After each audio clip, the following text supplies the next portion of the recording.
कांग्रेस के नेता और जो अपने आप को सेकुलर लिबरल बोलते हैं, सबसे बड़े नौटंकी करने वाले ये लोग हैं। क्या 1993 जनवरी में कांग्रेस पार्टी ने यह फैसला नहीं लिया था कि बाबरी मस्जिद को दोबारा उस मुकाम पर बनाएंगे? ओवैसी डेवलपमेंट को छोड़ के हिजाब की बात कर रहा है। मेरे आज के इस बयान के बाद कांग्रेस के नेता और जो अपने आप को सेकुलर लिबरल बोलते हैं, सबसे बड़े नौटंकी करने वाले ये लोग हैं। सेकुलर लिबरल तो बोलते हैं, मगर सेकुलर लिबरल का माने इनको नहीं मालूम। अरे सेकुलरिज्म और लिबरलिज्म के माने ये नहीं है कि मैं तुम्हारी तरह बन जाऊं। सेकुलरिज्म लिबरलिज्म के माने यह है कि इक्वालिटी मिले मुझे। जब मैं बात हिजाब की करूंगा तो कांग्रेस वाले बोलेंगे ओवैसी डेवलपमेंट को छोड़ के हिजाब की बात कर रहा है। मेरे लिए हिजाब डेवलपमेंट का मसला है। कैसे? मेरी बच्चियां स्कूल को जाना छोड़ दी, तालीम हासिल करना चाहती थी, तो कल कांग्रेस से बयान आएगा ओवैसी भड़काऊ भाषण दिया है, ओवैसी तनाव फैला रहा है। अरे मैं सच्चाई को बयान कर रहा हूं। मेरा गुनाह यही है कि मैं सच्चाई को बयान करता हूं। क्या तुमने कुरैश बरादरी को, बीजेपी ने फैसला लेकर कुरैश बरादरी के कारोबार को बर्बाद नहीं कर दिया, उनको बेरोजगार नहीं कर दिया? क्या किसान अपना जानवर बेच सकता है लोकल मार्केट में? नहीं बेच सकता। इस पर बात क्यों नहीं की जाती? आप बड़ी बड़ी बातें करते हैं, कहते हैं कि हम फुला बजरंग दल को बैन कर देंगे। इनके नाटक को आवाम देख रही है। अच्छा, ये बैन करते बोल रहे ना, क्या 1993 जनवरी में कांग्रेस पार्टी ने यह फैसला नहीं लिया था कि बाबरी मस्जिद को दोबारा उस मुकाम पर बनाएंगे? क्या तुमने नहीं लिया था? बताओ कांग्रेस के लोग नेताओं। अब बोलेंगे ये देखो, ये उठाकर ये कर्नाटका में बाबरी मस्जिद की तरफ जा रहा है।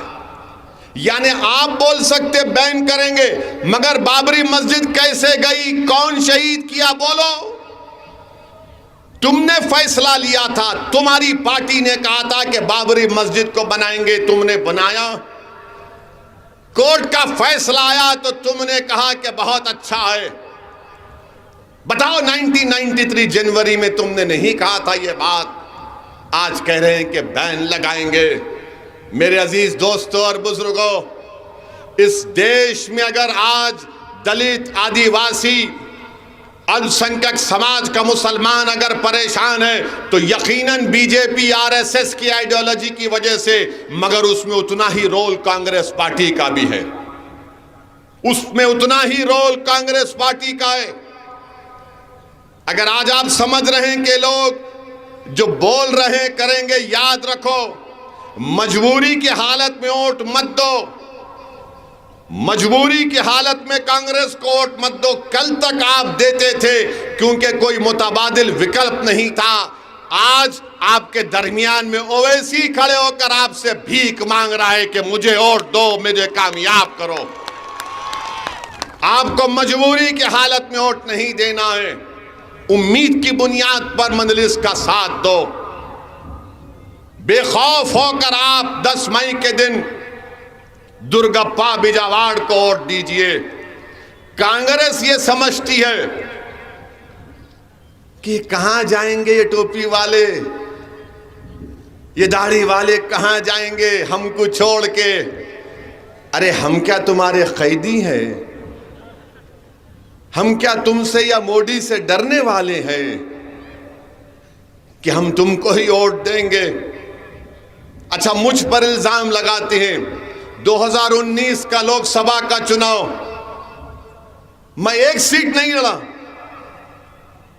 25 लोकसभा की सीट है कर्नाटका में, एक पर कांग्रेस जीती, वो भी डीके के भाई जीते, बाकी के पूरे हार गए, मैं हराया। अरे आप मेरे को इतना मर्द समझ रहे हैं तो आप क्यों नहीं मर्द बनते? हराओ ना बीजेपी को, हटाओ मोदी को। 300 सीट मोदी जीता। मैं सिर्फ 3 लोकसभा की सीट लड़ा। हैदराबाद की आवाम को सलाम, बीजेपी को हराए। औरंगाबाद से इम्तियाज जलील को, औरंगाबाद की आवाम को सलाम, उन्होंने कामयाब किया। किसको हराए? 21 साल के शिवसेना के एमपी को इम्तियाज जलील और औरंगाबाद की आवाम ने हराया। कांग्रेस 21 साल से नहीं हरा पा रही थी।